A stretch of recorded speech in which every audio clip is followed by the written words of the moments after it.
Here we go. And now we are recording, and thank you all for joining and taking the time this evening as we come together to be the people of God and to talk about Martin Luther. So let me see. All righty, here we are. We're going to, this is the first screen I would like to share with you. This was today on Google. And this is amazing because when I log on to Google and I come up to this screen, most of the time I don't recognize who they're celebrating or who they are celebrating or the event. Today I logged on and I went to do a Google search and I came up with this. I saw this and I went, this is a good omen for us as we begin this moment together, because they are celebrating today Johannes Gutenberg. And Gutenberg is one of the factors that will allow Luther to be who he is. There are several forces in Luther's life that saved him from being executed. And one of those things is Johannes Gutenberg. Now you see that next to this wonderful illustration, you see this gentleman, and you see right here, we're celebrating Johannes Gutenberg, and over here we have the printing press. Please do not say that Johannes Gutenberg invented the printing press. He did not. That was already there in many ways, shapes and forms. What he did was this. He was the inventor of movable type. And I'm going to show you how Luther uses this medium. This is, how should I say, it's like Twitter. It's everything. You can get your message out there very quickly and inexpensively. And Gutenberg creates movable type. I will take you through a printing press. I will show you what it looks like. So this evening, as we come to this moment where I just wanted to say, this is a good omen as we get together to talk about Luther. Johannes Gutenberg is being celebrated, and he is one of the forces that helps Luther, and it's a great way to begin this evening. All right, so let's talk about an overview of Martin Luther's life, shall we? I think that's the way I would like to do this. Okay, so let's talk about Martin Luther's life here. All right, so here we go.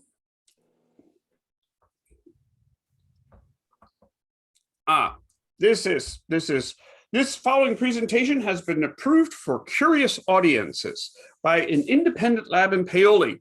It is rated R, meaning it's religious. Under 17 requires no parental supervision. There may be some disturbing elements in this presentation because history is never neat and tidy. So I just wanted you to have that moment here. And here we are. Here is Martin Luther. Let's see if I can do, let me see something here. This is fun. This is a learning experience for me too. Slideshow. There we go, from current slide. Let's see if this will work. There we go. All right, I am working. You now have a picture of Martin Luther. On the left side of the screen, you see the Pope. On the right side of the screen, you will see a picture of Charles V. He is the emperor. We will all get to know these people over time. Don't worry. But I want you to understand one thing. Martin Luther, for the last 25 years of his life, will be condemned as a heretic and an outlaw. The Pope will declare him a heretic, and the emperor will declare him the outlaw. So we're going to find out, how did he manage to achieve those two things in his life, to be both heretic and outlaw? All right, so here we are. So every one of us has a birthplace and a birthday, yes? Yeah, I can see you all. Yep, we know where we are. This is his birthday, November 10th, 1483. This is, according to the tradition, this is the house in which he is born. And he is born in the town of Eisleben. And this is where he is born on November 10th, 1483. So I'm going to move around this map here. I'm going to move around and I'm going to introduce you to Luther's neighborhood, because he lives in a certain area. His life is constricted and he lives in a certain area. And he goes out of that area, but I want you to know his neighborhood, where he's moving around. And so we are in the town of Eisleben, and this is where he is born. So the next day, November 11th, his parents take him, as is the tradition, to be baptized. He's 1 day old. Now, they take him to this place, but the church doesn't exist yet. It's just a baptistry. and they take him to be baptized. And it's the Church of St. Peter and Paul, and he's taken to be baptized on November 11th, which is the feast day of St. Martin. And is the tradition, when you are baptized, you take the name of the saint on the day you are baptized. So when we say he is Martin Luther, that's because he is baptized on November 11th, 1483. Okay? This is where he is baptized. Here's mom and dad. This is mom and dad. This is Hans Luther, and this is Margarete Lindemann. And we can see their dates when they were born, when they died. These are his parents. And the fact that these portraits have been painted means that these are people of some means. Not everybody had this ability, had this money to dedicate to such a portrait. We would just take a selfie, but this is mom and dad. This is his mom and his dad. When Luther is 6 months old, his father moves from Eisleben to this town, Mansfeld. And this is where Luther will say he is from. Okay, and this will surface when he gets into the university, when he signs where he is from. This is the town where he grew up. And Mansfeld is known for something, and it's called copper. There is a vein of copper that it goes through this part of Germany all the way down to Hungary. And in certain parts, it's on the surface. And his father is now moving into copper mining and copper smelting. Why? Because in Saxon law, his father does not inherit the farm, even though he is the oldest. In Saxon law, what happens is the farm is passed on to the youngest, and the other older male children, they have to go out and figure out their living. And it's a very sensible law when we just think about it for a second, because what it says is, hi, you have more life experience. You have some things you can do. Go do it. And this is what happens here. His father goes out and finds a new career, and he starts to explore copper mining and copper smelting. So you can see we moved all the way from Eisleben all the way over to Mansfeld. It's just over the mountain. It's not very far. It's just over the mountain. And this is where Luther is going to grow up. This is the home of one of his siblings, and this is the home that you can visit in Mansfeld, where the Luther family lived at a certain point. And so here is where he is living. Father is in copper mining and copper smelting. Father is a businessman. And that's important because he's going to raise Luther to do something for him. And this is where it gets very exciting. This gets very exciting as you start to understand how Luther is being raised and what his father has plans and how God gets involved. And sometimes the plans between dads and God go in different directions. All right. So Luther enters school. He starts at age 5, and he's going to attend school here for 8 years. This is important. He is here for 8 years. He's going to learn Latin, religion, and music. Instruction is in Latin. And this is important for us to understand. German is not taught in school. You do not get instruction. You do not receive instruction in German. You are taught in Latin because that is the language of education. German is what you speak in the kitchen. German is what you speak on the street. German is what you think it is. And Luther, when he starts to translate the Bible, will give German a form, because now he's saying this is the language we need to work with. And this is important. Please understand this. He is taught Latin, religion, and music. All right. Why would you be taught Latin? Well, that's the language of education. Why would you be taught religion? Because this is the focus of your life. We live, and we want to understand God. Why are you taught music? It's for a very, how should I say, important reason. So you can sing in the choir at Mass on Sunday. So you know your religion, and you can sing in Latin. Okay. So here we are for 8 years. He's being trained in Latin. German is something you speak in the kitchen, on the street, but it is not what you speak in the classroom. Okay? That's important because when he translates the Bible, he starts using the vernacular. He's taking a step, a very important step. Now he's headed up to the city of Magdeburg. This city is absolutely stunning. It has a gorgeous cathedral. It's there. It is amazing. He's here for 1 year. to further his education. It's the 9th grade, the 9th year of his education. He is here, and he's being trained by an order of monks, or I should say teachers, who are brethren of the common life. And these are people who are very dedicated. They are very dedicated to their faith. They talk about their faith, and he is there just for 1 year. And then he moves on. He's got to get to Eisenach. Why? Education in Magdeburg is a little expensive. If we send Luther to Eisenach, he can go to school. He can continue his schooling in Eisenach because Mom has relations here, Margarete Lindemann. And in the recent years, we have discovered her family was very powerful in the town of Eisenach. So here we are in the town of Eisenach. Eisenach is very important to us Lutherans, because this is also the town in which Johann Sebastian Bach is born.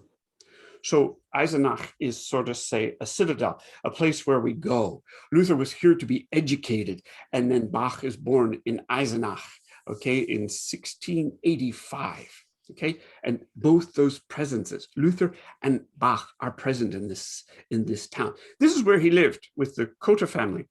And when I was there in 214, getting ready to do a Luther tour in 215, they were busy renovating everything that was Luther related because we were going to celebrate 217, the 500th commemoration of the Reformation. And so they are rebuilding this house, and this is wonderful. This is wonderful. Here's where he lived, and they're rebuilding it, renovating it, getting it ready for 217. This is what it looked like in 214. But these are the streets that Luther would have lived and walked on. This is a picture of what Luther, a 19th century picture of what Luther had to do when he was a student in Eisenach. You sang for your dinner. You went around with all your classmates and you sang Panem Propter Deum, bread on behalf of God, Panem Propter Deum. And so this is a 19th century illustration of Luther, and there's a little girl handing him some bread. And this is what Luther would have done as he sang for his bread. He sang for his dinner. All right, so this is what Luther is doing as he is furthering his education. When he is here, we have expanded the curriculum. We're now learning some Latin, we're learning some geometry, astronomy, music, we're continuing on music, rhetoric, and grammar. These are the basis of what he's learning at St. George's School in Eisenach. He is being trained in the classic format at the wish of his father, okay, Hans Luther. He is being trained to do this. This is how he's being raised up, because he's going to make a big step. And here we are. So he's very busy. He's learning. So here we are. We went to Mansfeld School for 8 years. We went to Magdeburg for 1 year. We're at St. George's School, and we're in Eisenach. Why? Well, here we are. This is where he is going to head. You can go to Erfurt. These are the two churches on the hill in Erfurt. The one on the left is the cathedral, and the one on the right is St. Severin's. They're on the same high hill. This is where you head to Erfurt, and he's going to get there in 1501. So he leaves Eisenach, and he heads over to Erfurt. But if you look at this map just for a little bit, you see Eisleben, you see Mansfeld, you see Eisenach. He's living in this very small little world. He's moving around. He gets to the town of Erfurt, and he's going to go to Erfurt for the university. What I have here now is this delightful map that I love maps. I love all of this stuff. These are names, places, Erfurt, and there's an arrow there, 1379. That's the year the university was founded. This is when universities begin to grow across Central Europe. Vienna, 1365, Heidelberg, 1386, Erfurt, 1379, Prague, 1348. This is when universities are being established in Central Europe. These are established, respected schools, all right? And the city of Erfurt establishes a university. The city council does it. They have money, and they establish this university. And I'll tell you how they make their money. It's a lot of fun. And they establish this university. This is where Luther headed. This is what it looked like when reunification occurred in 1989. This is what the building looked like shortly after reunification. And this is what it looked like. This is what it looks like today. This is where the lecture halls were located. This is the University of Erfurt, and this is where Luther is headed off. And when he signed the register, he says, Martinus Luther ex Mansfeld, Martin Luther from Mansfeld. He was only 6 months old when he left Eisleben. He sees himself as a resident, as having grown up in Mansfeld, and he declares it here. So here is where he is at the university. 1 year, he takes his bachelor exam and he passes. So all of this education that he has had prior to has paid off. He is a good student. He earns his bachelor's degree in 1502, 1 year at the university. 3 years later, he earns his master's degree. This is important. Here, this is so important. People of God, this is important because now you have some possibilities. What can you do with a career? You now have your master's degree. You can pick your career. Medicine? Theology? No. We're not going into medicine. Doctors, patients die. It's not a happy profession. Theology isn't going to work for Luther because then he has to be celibate. And his dad has plans for him. All right, so theology is off the table. Medicine is off the table. He is going to do law. Remember what I said dad's profession was? He was in copper mining and copper smelting. He's going to have his son as a lawyer because when dad has business problems, he's going to turn to son and say, pro bono, help me. Do you get where I'm headed with all of this? The dad has plans for all of this, and he is headed off to study law. He is there in May 1505, 2 months into his law studies. Something goes wrong. Luther has gone home to talk to mom and dad. And he leaves mom and dad, who are living in Mansfeld, and he's walking back to Erfurt. And on July 2nd, 1505, boom, there's a thunderstorm. Now, notice what I said. He left the university, went home to talk to mom and dad, and on the way back to Erfurt, he's caught in a thunderstorm. There you are. And that's in that movie, that Luther movie with Feeney. He played young Luther. You know, the lightning bolt strikes, he almost loses his life, and he makes a declaration, Saint Anne, save me, I will become a monk. Who is Saint Anne? She is the patron saint of miners. How does he know about Saint Anne? Because dad is in copper mining and copper smelting. Saint Anne, I will become a monk. Well, but remember what I said, he had gone back home to talk to mom and dad. So something is up, and he's on his way back to the university, and this is what happens. So as we piece together what is going on, and I am only making a supposition, I am making a supposition here. In 1505, Erfurt was suffering from the plague, and very prominent people had just passed. Okay, Heinrich Cullen, a lawyer, Siegfried Ziegler, a lawyer. One of his examiners for the master's degree, Bunz, has just passed. So all of a sudden, there's this uneasiness. Here's my supposition. There's an uneasiness in Luther. If I die and I face the Creator, whom do I face? How am I prepared to face the eternal, the infinite? Hence, remember what I said. He went home to talk to mom and dad, and it's on the way back. So what I am saying here, is there's something going on here. He's going through a crisis. July 17th, 1505, Luther gives up his law career, his education. He says farewell to his friends, his students, fellow students. He gives away his books. Where's he headed? Well, this is a book, and I'm going to talk about this book in the next few weeks. This is The History of the World. This is The History of the World by Hartmut Schädel. And this was printed in 1493.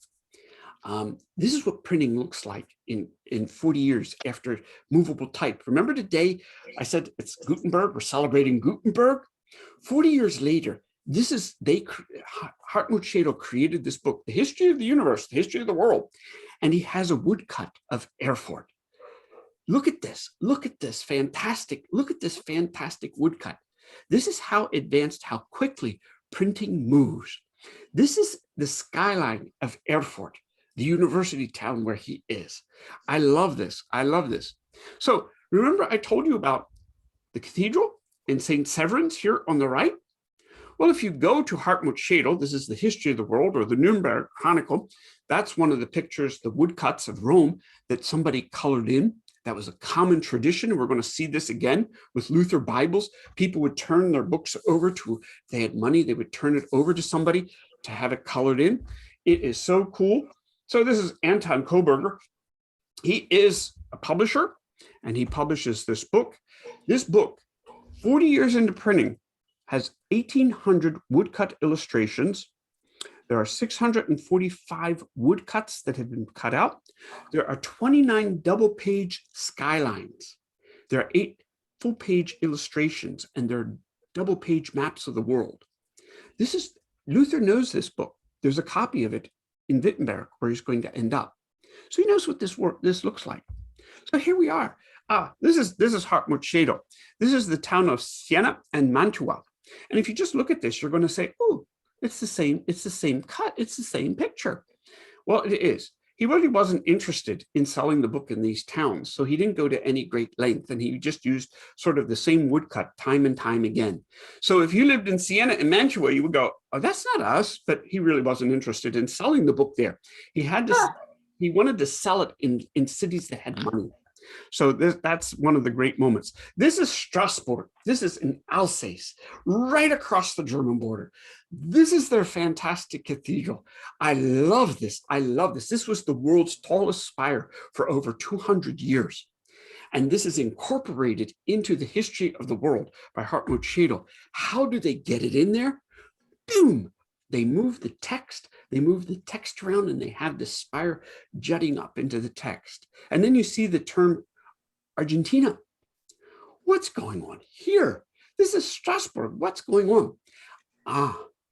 If you were a Roman settlement and you had a Roman Latin name, you used that name time and time again because we are a classy place. We go back to the Romans, and that's what they're saying here. So here we are. Here's Erfurt. Here's the town of Erfurt. And I just love this woodcut because you see the cathedral, you see St. Severin's. I just love this. There they are. They're on the same plaza. This is so amazing when you go to Erfurt and see this place. The church on the right is the cathedral. This is where Luther will be ordained to the priesthood. This is in his life. He knows what this looks like. There's a clock. There's a clock in Hartmut's History of the World. There's a clock there. This is so cool when you see this. There's the clock in real life. There's the clock in the illustration of this book. Hartmut Schädel wanted to sell this book. Books become very important because this is what Luther will use to get his message out. Here we are. This is somebody wealthy had a copy of the book and they had this all painted in so that it looks really cool and wonderful. Here we are. There's the cathedral. There's St. Severin's. And these are all the churches in Erfurt. We have a population of 20,000 people. We have over 800 people serving in clergy. So this is a huge moment. This is huge in the life of the town of Erfurt. And so here we go. So I'm going to drop off right now on this. I now have you, Luther, ready to knock on the door to enter the monastery. So I want to step back and I want to talk to you about Luther's piety. So let's drop this for a moment. All right, let me see. I need a new share. Oh, here we go. This is what I want to do. Here we go. So here we are. I just need to, here we go. For you, Okay. we're going to talk about the catechisms tonight. That's what I promised to do. I'm going to summarize the catechism. We all know the catechism, correct? Yes? Yeah. Yeah. Okay. There we go. All right. Here we are. So, catechism. What is the catechism? Well, catechism is the first of the Lutheran confessional documents. If you had to memorize portions of Luther's catechism, you may raise your hand. We had to do that. Okay. Now I'm going to tell you what Luther's doing here, because I want to talk to you about his piety and how he used the printing press. This is a copy of the first catechism. It was printed in Leipzig. We have it in the rare book room. This is beautiful. This is beautiful. You can hold it in your hand and it's wonderfully illustrated. So what is a catechism? This is what it looks like in Greek. It's a Greek term. They were out and about in the 4th century AD. And kata echo, and it's sound and repeat. Catechism is a method of education, question, answer. That's all catechism is, question, answer. And so it's this echo, this wonderful echo, this wonderful echo. What is this? What is this? Or as we probably learned, what does this mean? Right? Okay, and I see some smiles on the faces. So here we are, we're talking about a catechism. What is the catechism all about? Well, let me explain something. This is a church. This is St. Mary's in Wittenberg. We're going to get there. I'm going to lay all some foundation and I'm going to bring it all together. This is where he was the pastor. He served here. He was a lecturer. He was an academician. He was a professor, but he was also assigned a church. And this is St. Mary's. And this is where he is preaching, teaching, and he's hearing confession. So please don't always see Luther as an academic. He is also a pastor. And so he knows the concerns of people he's listening to. That's his church. Trust me. So here we are. Let's look at what a catechism looked like that Luther would have known as he's growing up. This is a German catechism. This is about 1493. Pardon me. Fruitful Mirror or Small Handbook for Christians. All right. So this is the Fruitful Mirror. That's a Christian Spiegel, a mirror of the Christian. This is what a catechism looked like. It was printed. It was printed. I can calculate there were 20 editions before 1500, 28 after 1500. If I calculate 300 for each print run, this was into the thousands. And this is in German. So you can read this. So what is Dietrich Kolde telling you? Well, there are 3 parts to this book.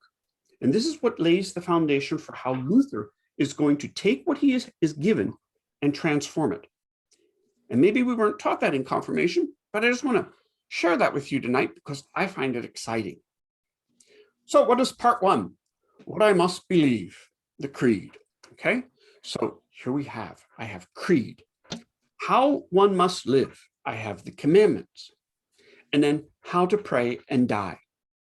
So the catechism was created in a way to tell me what I must believe, how one lives, the life of the commandments, how to pray and die. All right. So there we are. Commandments. God's grace assists me. God's grace enables me to follow the law and attain the merit and the necessary righteousness. Okay. So the weight is placed upon your shoulders. The weight is placed upon your shoulders, okay? God's grace assists me. God's grace enables me to follow the law and attain the merit. I'm trying to get God's attention, and that's what Kolde is all about. So here's the problem, is you grow up in this format of teaching. You eventually ask yourself, how much is enough? How do I know when I have it? You know, you're left with questions. Have I done enough good? How, if there was a scale of good and bad, which way would the scale tip for me? I know where it's going to tip for me. I have no problem with that. But this is what you're left with, this uncertainty. This is how Luther is raised. So there are 3 things I know to be true. I will have to die. I do not know when. And I do not know where I will go. This is how Kolde wraps up the catechism. Here are 3 questions. I will have to die. That confronts each and every one of us. I don't know when. That confronts each and every one of us. I don't know where I will go.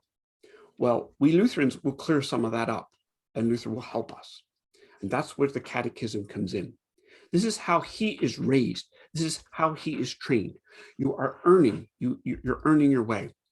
What I have on the screen right now is one of the most popular visions, pictures of Jesus. This is the judging Jesus. You see a sword in his one ear and a lily out of the other ear. This is the most popular picture of Jesus at the time Luther is growing up.